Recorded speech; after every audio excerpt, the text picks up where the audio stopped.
అధికారంలో దిగి ఉన్నంతసేపు కూడా చుట్టూ ఒక వైఫైలా వ్యవస్థ ఉంటుంది. అంతా బాగానే ఉన్నట్టు అనిపిస్తుంది. అదే సందర్భంలో ప్రతిపక్షంలోకి వచ్చినప్పుడు ఈ ప్రభుత్వం అధికారంలో ఉన్న టైంలో గతంలో ఏం చేసింది అన్నటువంటి లెక్కలు బయటకు వస్తుంటాయి. వైసీపీ అధికారంలో ఉన్నప్పుడు అనేక కుంభకోణాలు బయటకు వచ్చినాయి. ఇప్పుడు అధికారంలో దిగిన తర్వాత ఇష్యూస్ని ఫేస్ చేయబోతోంది. తాజాగా సర్పంచుల్ని జగన్ ప్రభుత్వం మోసం చేసిన వైనం తాజాగా వెలుగులోకి వచ్చిందంటూ ఈనాడు హైలైట్ చేసింది. బడ్జెట్ రిలీజ్ ఆర్డర్ బీఆర్ఓ ఇచ్చి మరీ కేంద్ర ఆర్థిక సంఘం నిధుల్ని దారి మళ్లించింది. అప్పట్లో బీఆర్ఓ విడుదల కావడంతో నిధుల కోసం సర్పంచులు ఎదురు చూశారు. అయినా రాకపోవడంతో 2 రోజుల క్రితం ఆరాధిస్తే ప్రభుత్వ అవసరాలకు వాటిని మళ్లించినట్టు తెలిసింది.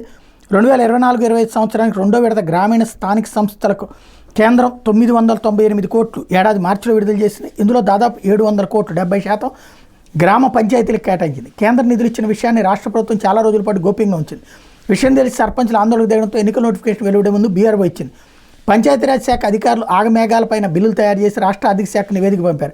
ఈ మేరకు పంచాయతీల బ్యాంకు ఖాతాలకు నిధులు విడుదల చేయాలి. సర్పంచుల ఆందోళనతో మెట్టి దిగి బీఆర్ఓ ఇచ్చిన ఆర్థిక శాఖ ఆ తర్వాత పట్టించుకోలేదు. నిధులను ఇతర అవసరాలకు మళ్లించి పంచాయతీరాజ్ శాఖ పంపిన బిల్లును పక్కన పడేసింది. గతంలోనూ 1250 కోట్లకు పైగా 14-15 ఆర్థిక సంఘ నిధులు సర్పంచుల ప్రమేయం లేకుండా రాష్ట్ర ప్రభుత్వం విద్యుత్ ఛార్జీల బకాయిలకు మళ్లించడం గమనార్హం అన్నటువంటి వార్తని హైలైట్ చేస్తుంది. కాకపోతే కరెంట్ ఛార్జీలు ఆ పంచాయతీలు కట్టినటువంటి వేరే పంచాయతీలకు మళ్లించలేదు, లేదా ప్రభుత్వానికి వాడుకోలేదు. ఇప్పుడు ఈ ప్రభుత్వం ఆ డబ్బులు కరెంటు బిల్లులు రాష్ట్ర ప్రభుత్వమే కట్టి కరెంటు బిల్లులు ఆ డబ్బుల్ని మున్సిపాలిటీలకి, పంచాయతీలకు, కార్పొరేషన్లకు ఇస్తుందా చూడాల్సి ఉంది.